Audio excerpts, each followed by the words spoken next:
we are thrilled to be joined by the recipient of the 2001 Nobel Memorial Prize in Economic Science, Professor Michael Spence. Before I move on to welcome Professor Spence, I'd like to clarify that our Nobel laureate did not get into a fight on Friday night. He just underwent a minor medical procedure recently. With that out of the way, Professor Spence is a senior fellow at the Hoover Institution and the Philip H. Knight Professor Emeritus of Management at Stanford University. Additionally, he's an adjunct professor at Bocconi University in Milan. His groundbreaking work in market signaling under conditions of asymmetric information has made revolutionary advances in the field of labor markets. Furthermore, in his book, The Next Convergence, The Future of Economic Growth in a Multi-Speed World, Professor Spence explores the convergence between the continuation of industrial revolution in the advanced countries and the spreading pattern of growth in the developing world. Today, it is our honor to hear his insights on the major transformations of the global economy. I do believe this introduction does little justice to his eminence, so I would now like to welcome to the virtual stage Professor Michael Spence. Well, thank you very much. I apologize for my appearance, but it was unavoidable. And I've always wanted to be at the Warwick Economics Summit, and so I'm thrilled to have that chance today. We have a limited amount of time together, so what I'd like to talk about is really two things. Briefly at the start, some of the consequences of the pandemic that we hope we are emerging from. And then the major subject is a kind of multidimensional transformation of the global economy, which will be the main subject of my presentation. So the pandemic recovery and legacy is probably going to leave us with several things. One of them is a fairly large buildup in public debt. Now, this began with the great financial crisis some 13 or 14 years ago, but it continued and accelerated in the pandemic for the obvious reason that governments were hit with loss of revenue, but in addition had to spend lots of money trying to buffer the economic shock of the pandemic, well, the economic and medical shock of the pandemic, trying to protect households and businesses from unnecessary pain and even destruction. And so here you see a picture of the rise in public debt in the global economy, and this is a serious problem. We're in an environment of increased inflation, rising interest rates, and we expect to see a fair amount of turbulence in the debt markets, particularly among sort of lower income and lower middle income countries that have less fiscal capacity than the advanced countries. So we'll see, but this is a significant shift and risk factor. On the other hand, we did see a huge digital acceleration in the pandemic. We all know that we are in a multi-year, even multi-decade process of increasingly building economies on digital foundations. But that process, the speed of that process is gated by the behavior of institutions and individuals, and that tends to be characterized by a certain amount of inertia and under experimentation. I don't mean to make that in its extreme form, but the pandemic essentially left us in many dimensions with no choice because we relied on digital technology to keep our economies running to the extent we could. And so here I have a quote from the CEO of Microsoft, Satya Nadella, who early in the pandemic said that they were starting to see 2 years of accelerated adoption of digital technologies in the first 2 months, and that has continued. Now the question is, what are the consequences of that? So, very few people expect us to revert to our old patterns, at least not completely. So what happened is we were forced to experiment with technologies that we perhaps had underutilized before. And that overcame the inertia. And as a result of those experiments, we learned various things. And those things, a subset of those things will lead to some kind of permanent change. For example, in education, seems like appropriate example in this case. We all think we will benefit when we are able to go back fully to in-person learning. On the other hand, we now have very powerful tools to augment the educational process by bringing in, talent, resources, and so on from remote places. So I think we'll see a kind of permanent upshift in the range of inputs and the quality. With the underlying economic concept here is quite simple. In the pandemic, we were forced to use technology as a substitute, but its natural role in many, many aspects of life, and this is just an example, its natural role is as a complement rather than a substitute. For those of you who study economics, these will be natural concepts. The pandemic did make inequality, which is a negative trend, multi-decade trend in many, many countries, and it made it worse. This is a bit sort of complicated slide, but it's based on a study that was done early in the pandemic by scholars at the University of Chicago. And basically what they did is they took various sectors and asked what fraction of the work can be done remotely. That is, what fraction of the people in that sector can work remotely. And there are huge differences. So at the top on the left-hand side here, you see that in education, finance and other areas, you see very high levels of capacity to conduct work remotely. Now, I hasten to add, this does not mean that the remote work is a perfect substitute for some hybrid model, but nevertheless, you could keep functioning, and that was an important element of resilience in the pandemic. If you go down to the bottom of this slide, you see accommodation and food services, which in the United States employs 17 million people. And there, 4% of those 17 million people could work remotely, and the rest of them essentially lost their jobs, at least for a while, or they had to work in extremely dangerous and stressful circumstances. So here you see the pattern, and those 17 million people, for the most part, are not in the upper half of the income distribution.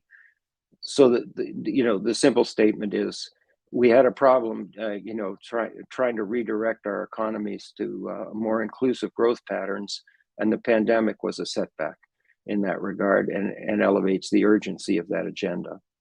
The vaccine rollout has been impressive in some dimensions, and certainly the speed of the arrival of the vaccines is a kind of huge feather in the cap of the sort of biomedical establishment globally. But the vaccine rollout globally has not gone well. And here you can see that in low-income countries, particularly in Africa, the fraction of people who have been vaccinated is very low. And this is a serious problem that many people are engaged with.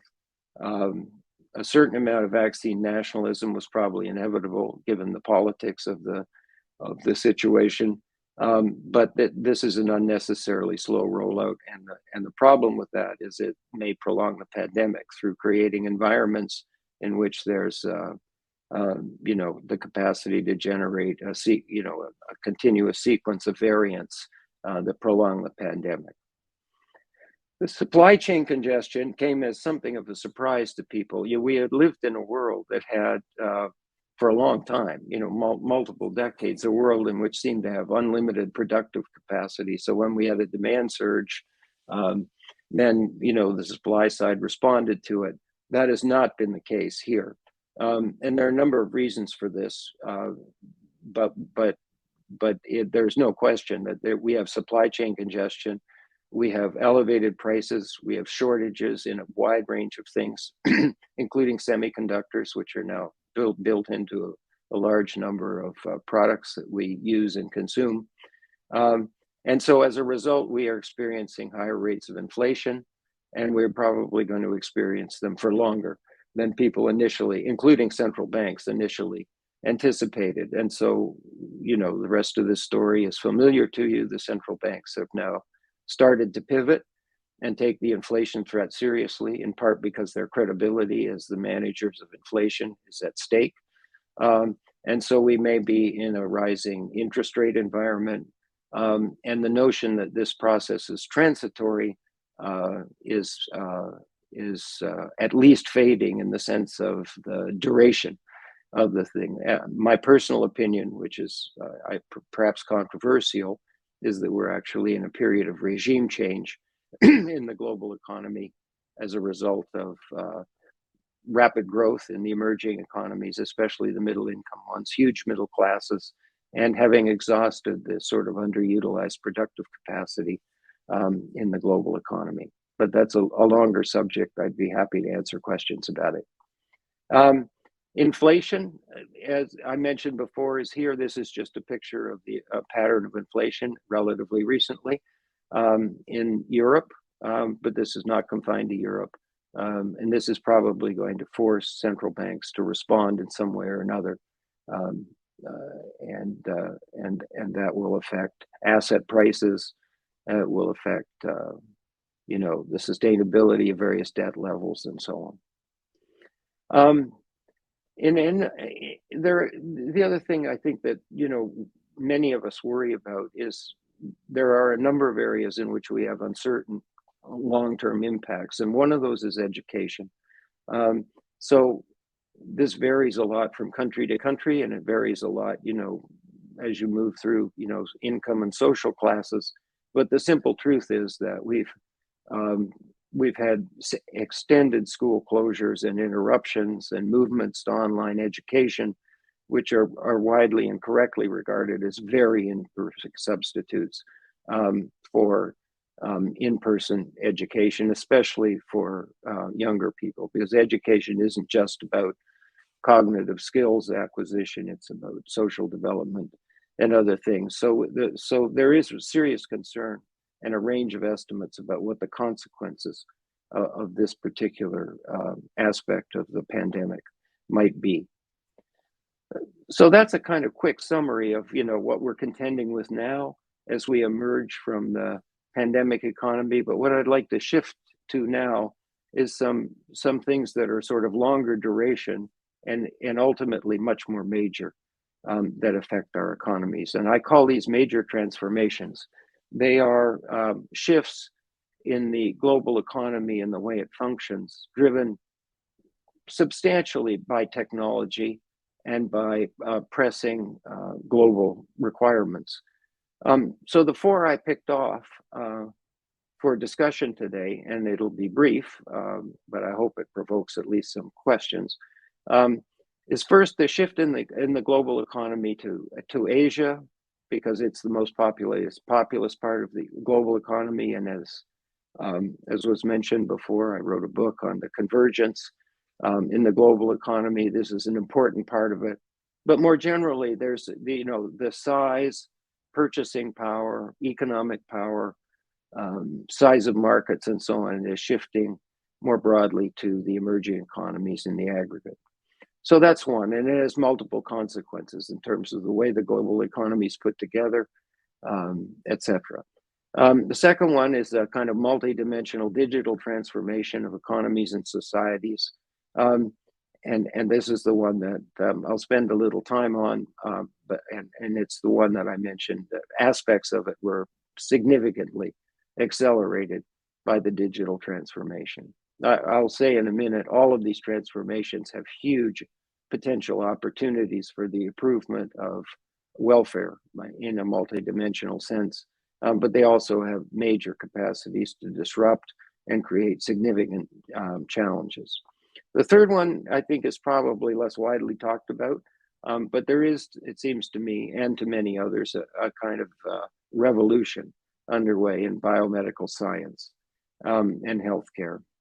And finally, we are at the early stages of a major transition in the energy underpinnings of our economy as a result of the urgency of the climate change agenda.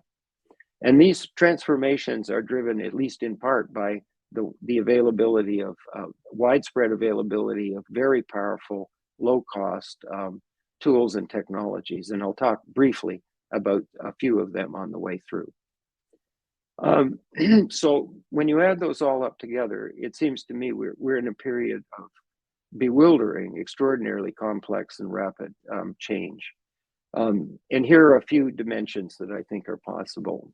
One is I think we could see, largely as a result of the digital transformation, but in part as a result of the energy transformation, another burst of productivity growth. And that would be a very good outcome, in part because it would reverse a pattern of declining productivity, and also because, low and declining productivity in societies that are aging is not a pleasant or attractive scenario at all. We have, and I hope to spend a little time on this, enormous expanded opportunities using digital technologies for inclusive growth patterns, for delivering products and services of a variety of kinds to populations that have limited access. You can think of them in the development world, they're referred to as low access populations. And this goes well beyond economics. It goes to healthcare and education, as well as, e-commerce and financial access to financial services, and so on. On the other hand, all these major transformations are disruptive, and they have distributional impacts, and managing those distributional impacts and helping people, individuals, households, and institutions navigate through these transformations is an important part of the policy and even the social agenda. And business has an important role to play in that, as is recognized in the increasing importance and attention devoted to ESG and other commitments that businesses are making. There is certainly a part of this is the revolution in artificial intelligence, and I'll say a little bit more about that later. There is an important issue, and this has to do with work and jobs, the last item on the agenda, of having a reasonable balance between digital automation, which essentially means replacing human beings in at least certain tasks with digital machines on the one hand, and augmentation. Augmentation refers to, expanding people's productivity and capacity to deliver value, working with and beside these increasingly powerful digital machines. So getting that, we're going to have both for sure, but getting that balance right is an important agenda, and it's getting more attention now. And finally, the global supply chain networks are going to be completely reconfigured over time as a result of digital technology, and that has consequences for a wide range of countries and for various sectors. So here's the first one. This is the size and composition of the global economy over time. And if you stare at this graph for a little bit, you see two things. One, the global economy is becoming huge, much, much bigger than it would have been if the world consisted of, moderate growth in developed countries and low growth in underdeveloped countries or in developing countries. And that's just not what we're seeing. This has huge implications for the magnitude of the sustainability challenge. But it also, as you can see from here, looking at the composition, the emerging economies are now well over half the global economy, and rising. And this has to do with governance, frankly. I mean, among other things, we need to have a wider set of players deciding on the rules of the game, and the diversity of the circumstances of those players is a major challenge. On the technologies, tools, and trends that power these transformations, as I said before, they're very powerful. They have rapidly declining costs, and most importantly, they're widely available to researchers and entrepreneurs around the world. So it's one thing to have the ability to sequence DNA, and it's another to be able to do it for $1,000 per sequence, declining to $500 in the future. So one of the trends that's associated, I think, prominently with the digital economy is something that is, I think, not talked about quite enough yet. And that is an explosion of entrepreneurial activity around the world. It wasn't very long ago that most of us would have thought that, the entrepreneurial activity in a number of technology sectors was confined to a relatively few places. I mean, people talked about Silicon Valley, where I lived for many years, but it wasn't the only one. But the notion that you'd see really significant entrepreneurial activity, over a vast territory in the world, virtually every continent, was something that people didn't really consider. But that is exactly what's happening now. What this graph depicts is the unicorns. These are companies that relatively quickly acquire a market value of $1 billion or more after their founding. By relatively quickly, I mean, in 5 or 6 years. And you can see the United States is very prominent. China is now extremely prominent. India is rising very rapidly. A number of European countries are important sources of these unicorns. You can see Brazil there. If we looked at this graph together, in another couple of years, you'd see an even larger collection of countries that this is happening in, on an extraordinary basis. And I think the reasons for it are fairly simple, in concept anyway. One, the digital technologies produce enormous opportunities to create value. They have relatively low entry barriers, relatively low capital costs, and there's a lot of talent around the world. And the second, contributing factor is that the supportive systems, the ability to finance, the supporting ecosystems that surround, high performance entrepreneurial activities, those are spreading around the world as well. Partly through the activity of multinational entities in the area of financing, but also by the creation of domestic versions of that. So there's something quite exciting going on, I think, especially for younger people. The average age of the people doing these things is not high. This is a picture of the semiconductors. This is kind of well known from the point of view of, for those who are familiar with Moore's law, but it's really quite striking. So Taiwan Semiconductor Manufacturing Company is one of the world's leaders in technology and semiconductors. And where we are now is roughly here at 5 nanometers of separation,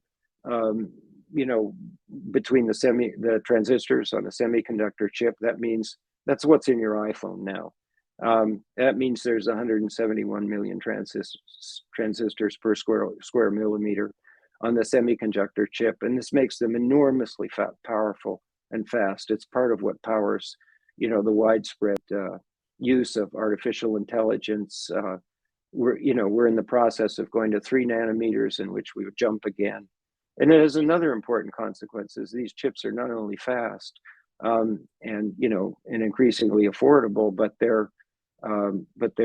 have lower energy consumption, less heat generation, and they're probably going to be, as we move to economies built on digital foundations, an important part of the energy transition that we're facing. This is cloud computing.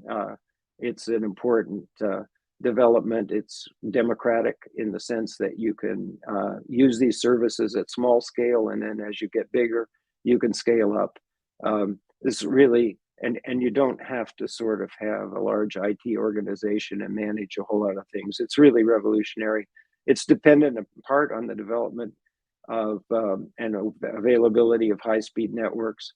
But the capacity to handle peak loads is extraordinary. I've just put on the left-hand side of this recent estimates of what happens on Singles Day in China, where Alibaba is processing on the order of 300,000 purchases a second, and Alipay is processing, a similar very large volume of payments per second. These surges would bring down, they just wouldn't be able to handle this in many sort of, little technology operations, even ones that were pretty well managed. You could say the same thing about Amazon. And there are very large computing, cloud computing services companies available, including ones from the mega platforms like Alibaba and Amazon. We've had a revolution in artificial intelligence. I think everybody knows that, in the Starting 2-3 decades ago, we had automation, what I call automation sub one, which is basically if you want a machine to do something, you figure out how a human being does it in very precise terms. Then you code the machine to be able to reproduce those logical steps. The problem with that model was that there were lots of things that humans did that were important parts of performing jobs and tasks, which we do sort of automatically, but where we are simply unable to describe how we do it. So most people can recognize a chair when they see it, but when you sit down to try to describe what the essential characteristics are of a chair, so a computer can recognize it, you find you run into roadblocks. And there was a huge roadblock in artificial intelligence until the model switched. And then the new model is essentially pattern recognition. And it's enormously powerful. So we've had, and this is all, in terms of applications, not the theory, but the applications has happened in the last decade. Here you see a picture of the accuracy of the image recognition technologies that have been developed frequently by the mega platforms, because they have both the data and the computing power to power these things. One of the things that I think, again, is less talked about is that the digital technologies and marketplaces, and by marketplaces I mean broadly, not just markets for goods and services, but markets for interaction, markets for lots of things, where people get together and exchange something, even if it's ideas. There's a really huge potential for improving not only market performance, but the inclusiveness of the way these markets function. So on the kind of efficiency, we have recommendation engines that make the matching problem in markets much more efficient than it would otherwise be. There are experiments with what happens on an e-commerce platform when you turn off the recommendation engines, and the performance falls. All the recommendations are for the large market share things. The small niche players get wiped out, and so on. It's really there's a huge discussion around data and the regulation of data. Data is valuable when it's pooled and shared. And so to achieve this, you can't put the data in silos. The notion of kind of who really owns it is not very helpful. But as a result, you need a significant attention, which is starting to happen, to the principles, laws, regulations that codify responsible and secure use of data. And there are other areas. It's not confined to just economics. There's finance, for example, where the algorithms operating on big batches of data can make much better credit assessments and extend credit to households and small businesses that really don't have access otherwise. And in healthcare, we're starting to see the application of these technologies in expanding the availability of primary care. I mentioned detecting skin cancer. It's an application of image recognition, which is very striking because your phone has a camera on it. And if you live, unlike many of us, nowhere near a dermatologist, it's sort of helpful to have a kind of preliminary screen. And these technologies really work quite well. The power of platforms, I think you all understand. So the mega platforms right now are mostly, by mega platforms, I mean precisely the social media, the e-commerce, the fintech, the search engines, and so on. You know who they are. They're mostly in the United States and China now, but I think that will change. I expect to see mega platforms develop in India and in Europe as its integration on the services side becomes and financial side becomes greater, and certainly in Latin America. And eventually, they will pop up everywhere. And their power is associated with these three things. Everybody wants to be in the marketplace. It's no point going to the marketplace where nobody else went. So that's the network effect. They close informational gaps using two-way evaluation systems, et cetera. And finally, their performance increases because they're turbocharged by artificial intelligence, and these platforms are the places that have the vast amounts of accumulated data. On a slightly different note, the digital economies are a kind of double-edged sword for what I would call low-income or early low-middle-income countries. The digital capital and technologies will overtake the labor-intensive ones because of advances in AI and robotics and vision and so on. I mean, if you want an example of that, you can think of the progress in developing autonomous vehicles, but it's much, much broader than that. For the most part, I think the higher middle income countries are net beneficiaries of this particular technological trend. But the early stage developing countries, have traditionally relied on labor intensive process oriented manufacturing and assembly as the early source of comparative advantage to connect with the global economy and demand and support specialization, which is what powers high-speed growth. And that source of comparative advantage will diminish in power over time as the digital technologies as become more prominent and take over the labor-intensive ones. And the digital technologies have the characteristic that they tend to be high fixed, low variable cost. And so the average costs keep going down the scale. So once they pass, there's no particular way of turning it back.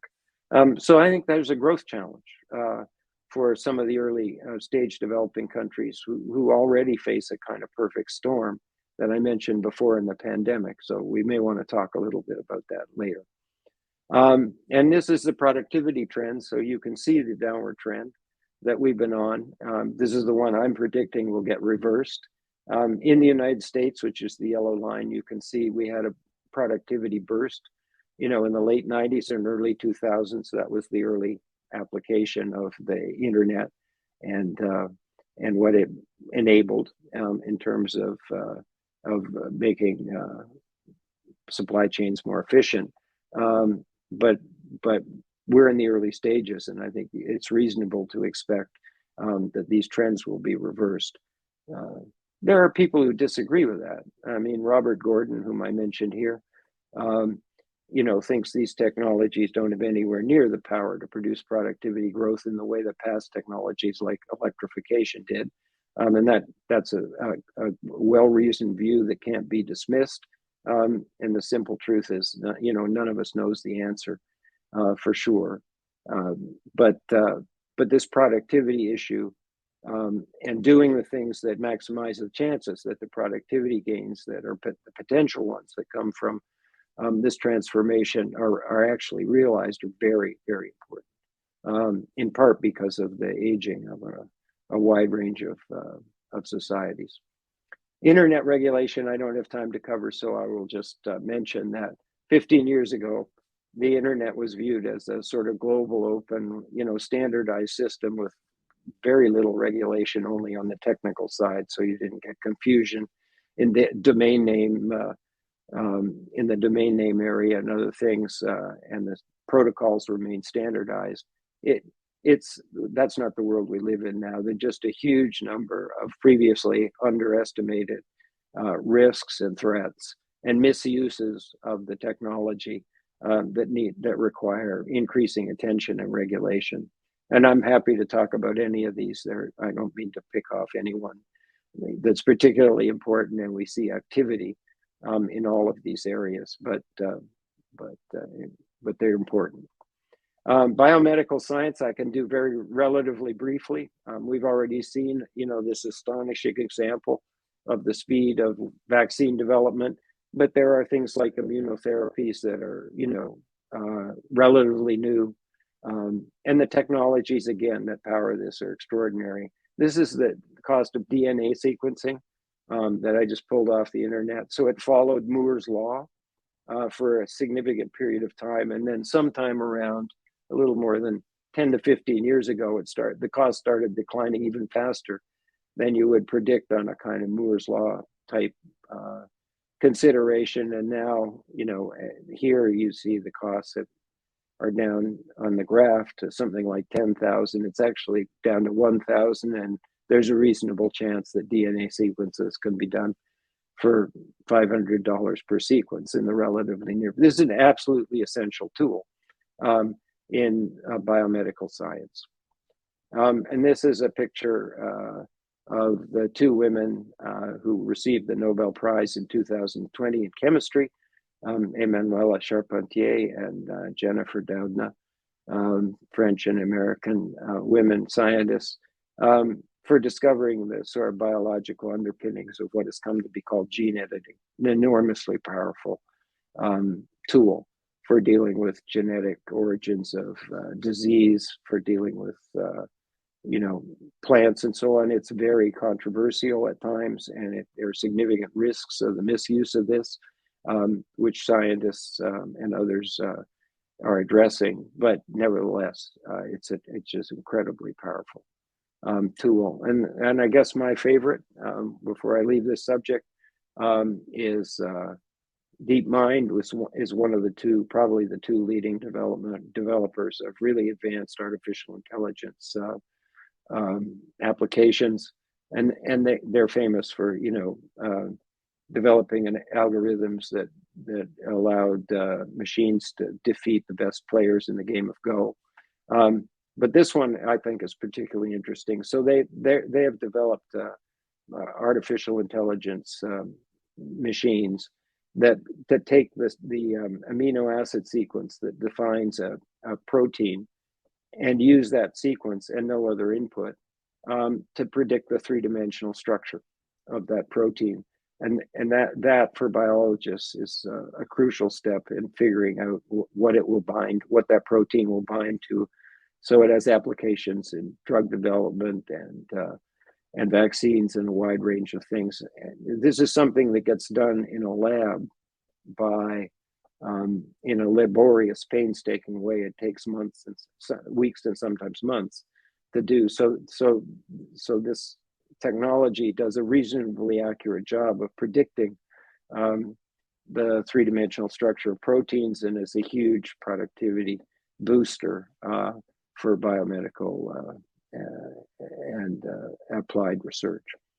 Finally, let me devote a few thoughts to climate change. We do have some powerful trends that are supportive of this massive energy transition that we need to go through. This is a picture of various estimates of the costs of solar. So 10 years ago, solar wasn't competitive with fossil fuels, and it is now. That doesn't mean it'll automatically get used.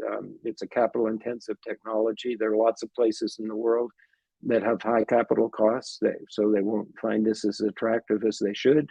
And that needs to be addressed by the financial sector globally and by international financial institutions, and so on. But still, for building incremental capacity, there's an option for doing it in a green way that makes a very big difference, and you don't have to pay an astronomical cost. In fact, you don't have to pay any cost to take the green route.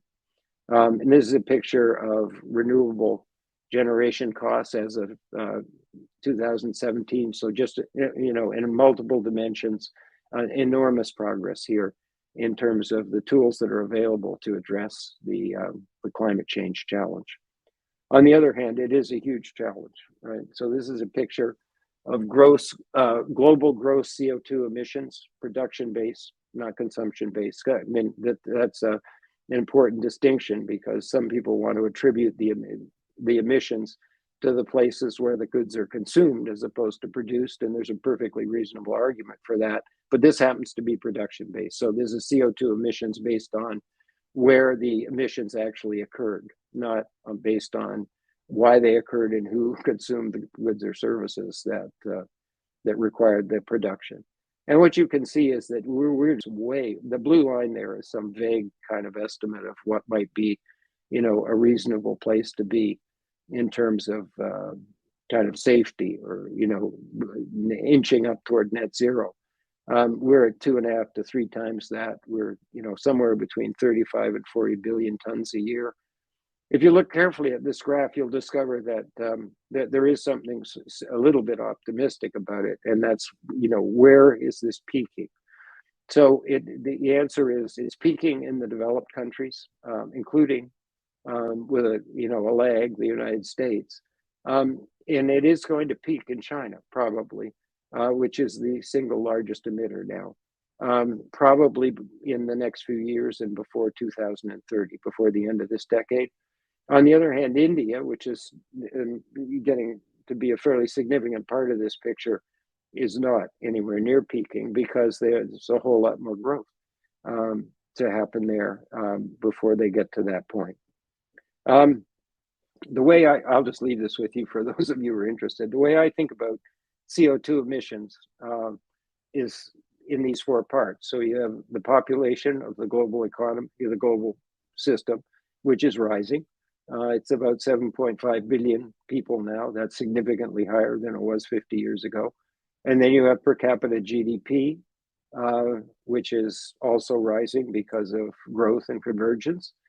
And then you have two things that have to go in the opposite direction if you're going to have CO2 emissions decline, and they have to decline by a lot. One of them is the energy intensity of the global economy, and the second one is the carbon intensity of the energy mix. So the last one is what we've referred to as green, but energy efficiency, producing output of goods and services with lower energy consumption is also an incredibly important part of the story. So here are scenarios that some of you are familiar with. So if we have no climate policies, we're in disaster territory. On current policies, we're not where we need to be.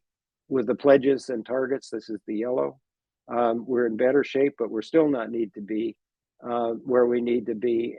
And so the remaining challenge, which is engaged literally millions of people and countries and companies and governments and NGOs all over the world, is the process of getting this down to here.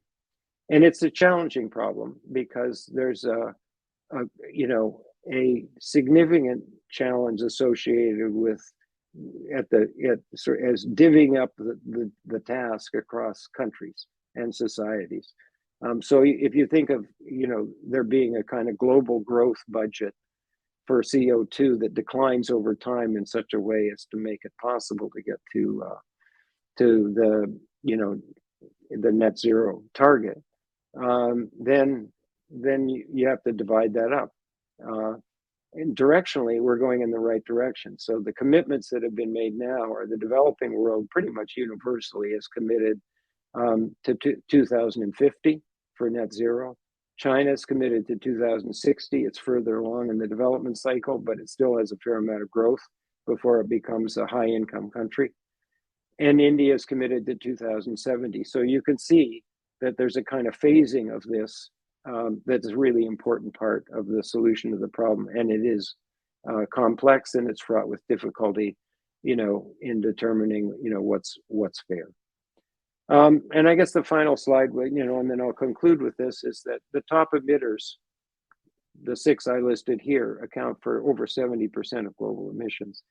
So the way I think about it is, we have to engage everybody in this, but at least, functioning in terms of major regions, in the case of the EU, and major countries, the single most important thing is that, some kind of, agreement is reached among these major players, or to put it, the other way around. If they don't agree, it's very hard to see how, we can solve the problem if they account for 70 to 75% of global emissions. So that's kind of where we are. I don't mean to end on a down note, but I think that's the major challenge that we face. So let me stop there. It's a kind of tour of the global economy, and then I'll turn it back over to the moderators and see if I can answer some questions or receive some comments. Thank you.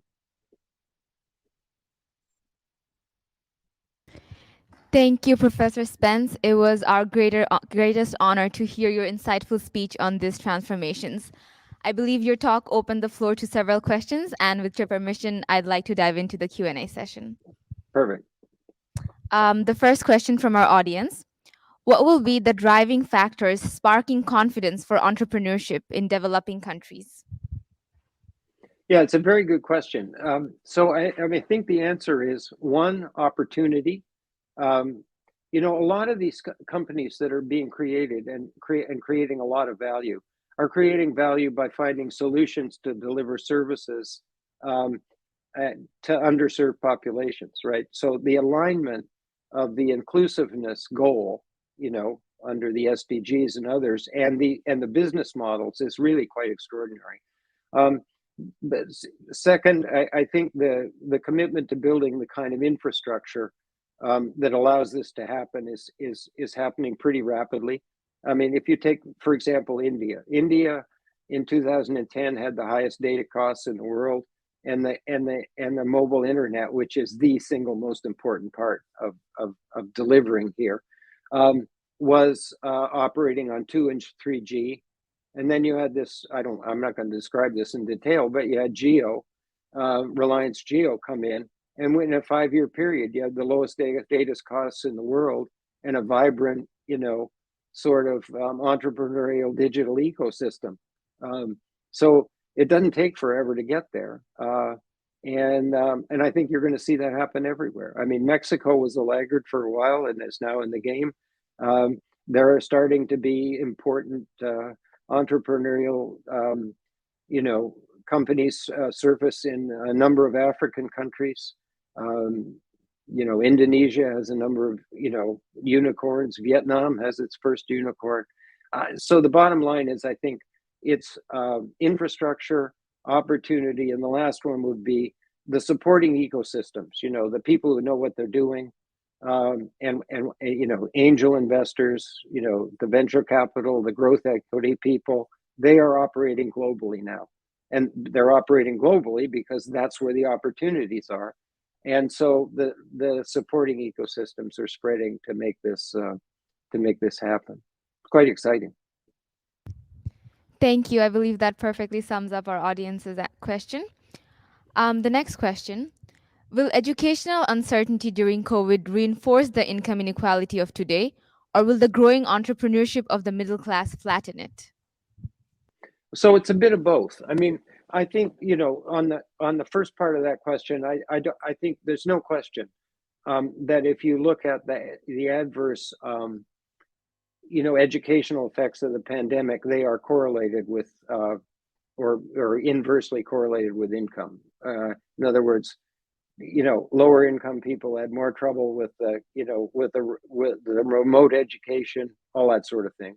It might have been equipment, it might have been space at home, it might have been, working parents struggling to kind of figure out how to do it. So I think, in a kind of honest answer is the pandemic made the educational outcomes, the inequality in educational outcomes worse. The flip side of that coin is that the digital technologies are starting to look like they are fairly powerful in dealing with educational deficits. So you have, to go back to those unicorns, you have ed tech unicorns now developing in a wide range of places. Now, in the case of China, they decided it was so important that they basically, I mean, people think they kind of canceled the sector. They didn't really. They just told them to be nonprofits. You see them in China. You see them in India. You're going to see them in a lot of places, and that, whether it's in the category of making up for deficits or complementing the existing educational, systems, public systems, I think you've got on the positive side, you've got some fairly powerful tools that operate at great efficiency and disrespect sort of distance, remoteness, and so on, as positive elements in this story. Thank you. How can the digital inequality gaps be mitigated across economies? So I guess there's two parts to that. I mean,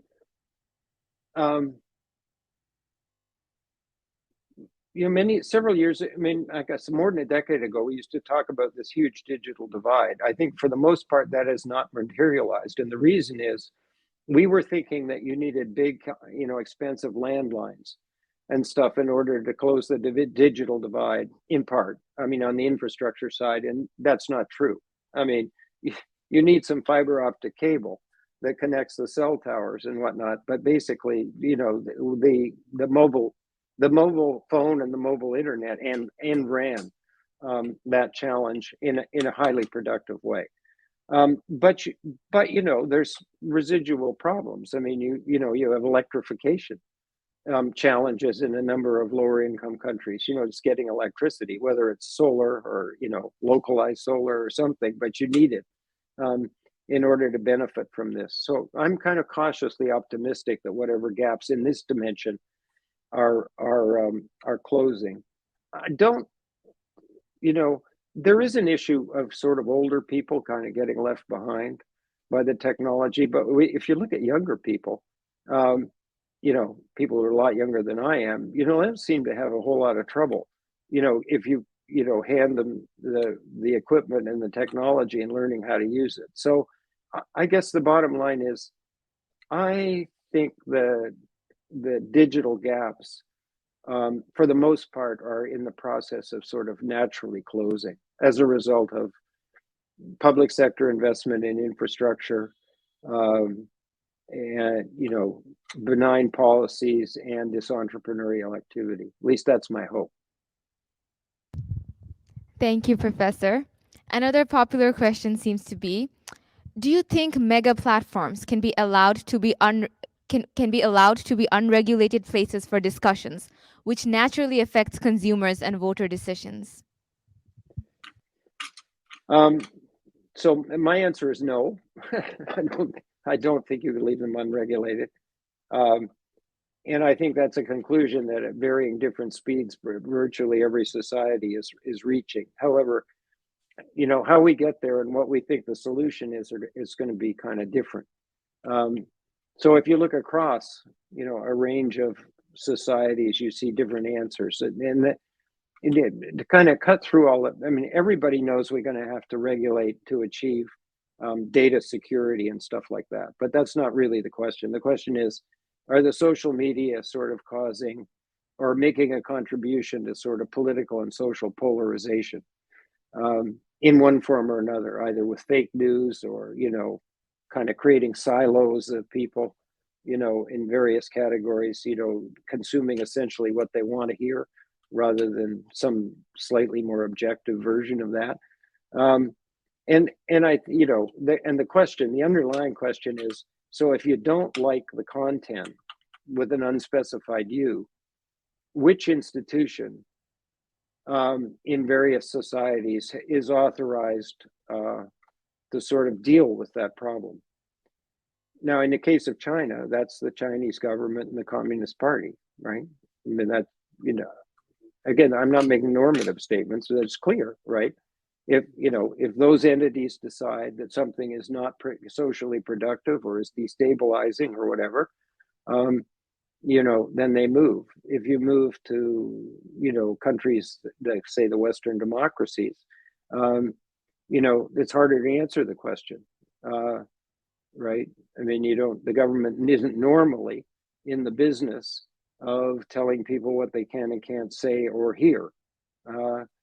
And so we have a slightly more awkward problem, which we have to kind of fight our way through, which is we have to define boundaries that are ill-defined now. We do have boundaries, sort of child pornography, illegal activity and whatnot, are clear boundaries.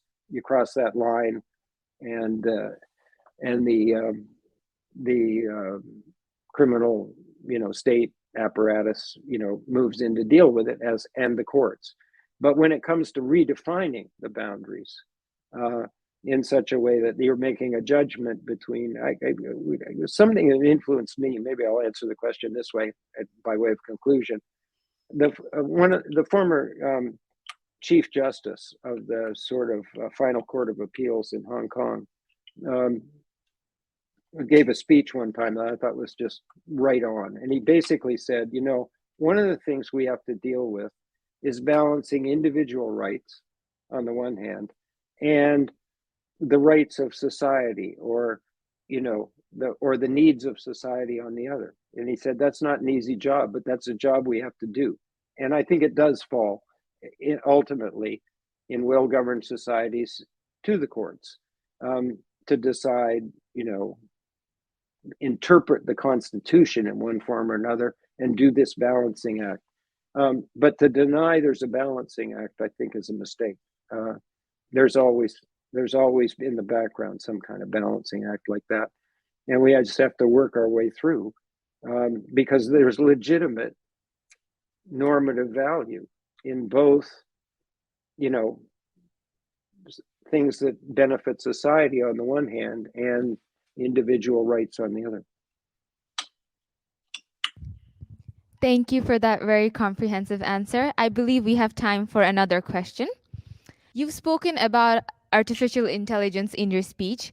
Do you believe that advancements in AI may threaten intellectual workers, much like automation replaces physical workers?